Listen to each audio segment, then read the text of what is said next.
നമുക്കിന്ന് മട്ട അരിപ്പൊടിയില്ലേ അതിൻ്റെ കൊണ്ട് പുട്ടുണ്ടാക്കാം. നല്ല ചോന്ന കളർ പുട്ട്. ഞാനിപ്പോൾ ബൗളിൽ കുറച്ച് പുട്ടുപൊടി എടുത്തിട്ടുണ്ട്. നമ്മളെ മട്ട അരിൻ്റെ പുട്ടുപൊടി എടുത്തിട്ടുണ്ട്. പിന്നെ തേങ്ങ അതിൻ്റെ കൂട്ടത്തിൽ ചേർക്കാൻ കണ്ടില്ലേ, തേങ്ങ എടുത്തിട്ടുണ്ട് നന്നായിട്ട് അരച്ചിട്ട്. ഇത് നമുക്ക് ഇതിലിട്ടിട്ട് മിക്സാക്കി എടുക്കാം. കണ്ടില്ലേ, ഞാൻ ഇത് തേങ്ങ ഇട്ടിട്ട് ഇതിൽ കുറച്ച് ഉപ്പിട്ടിട്ട് നല്ല വൃത്തിയായിട്ട് കുഴച്ചെടുത്തിട്ടുണ്ട്.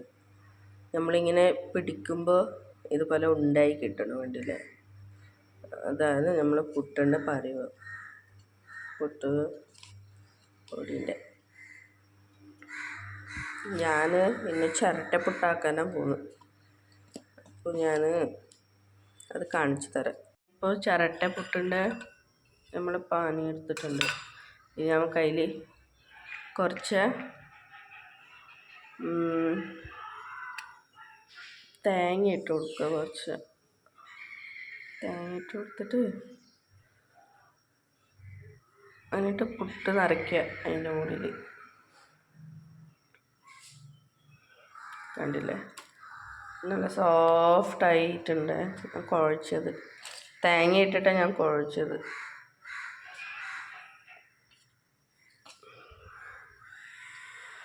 നമുക്കിത് പാനിലേക്ക് ഇതിലേക്ക് ഇട്ട് കൊടുക്കാം.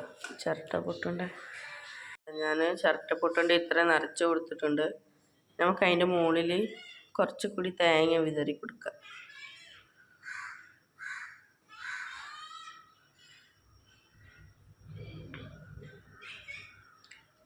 അതിൽ കാണാൻ മാത്രം എത്രമാത്രം ഭംഗിയുണ്ട്.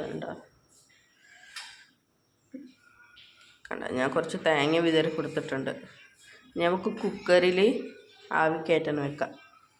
ഞാൻ കുക്കറിൽ എടുത്തിട്ടുണ്ട്, വെള്ളം എടുത്തിട്ടുണ്ട്. ഇത് ഇത്രയ്ക്ക് മാത്രം കുറച്ച് വെള്ളം എടുത്താൽ മതി. എന്നിട്ട് വിസിലിടാതെ നമുക്ക് അതിൻ്റെ മുകളിൽ നമ്മൾ പുട്ടുപാനി വെച്ച് കൊടുത്തിട്ട് ആവി കയറ്റിയെടുക്കണം. സ്റ്റവ് കത്തിച്ചിട്ട് ഞാൻ കുക്കറെടുത്ത് അതിൻ്റെ മുകളിൽ വെച്ചിട്ടുണ്ട്. ഇനി ഇതിലോട്ട് ആവി വരുമ്പോൾ നമുക്ക് പുട്ടുപാനി വെച്ച് കൊടുക്കാം. കുക്കറിൽ ആവി വരുന്നുണ്ട്. ഞാനിപ്പോൾ ഈ പുട്ട് അതിൽ വെച്ച് കൊടുക്കാം. ഓക്കെ, ഞാൻ വെച്ച് കൊടുത്തിട്ടുണ്ട്. ഇനി ആവി വരുമ്പോൾ നമുക്ക് തുറന്ന് നോക്കാം. ഇതാ നമ്മൾ പുട്ട് ആവി വന്നിട്ടുണ്ട്. നല്ല മണം അടിക്കുന്നുണ്ട് പുട്ടിൻ്റെ.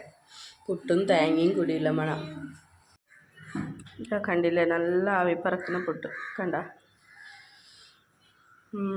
നല്ല മണമുണ്ട്. കുത്തരിൻ്റെ ഒരു മണം.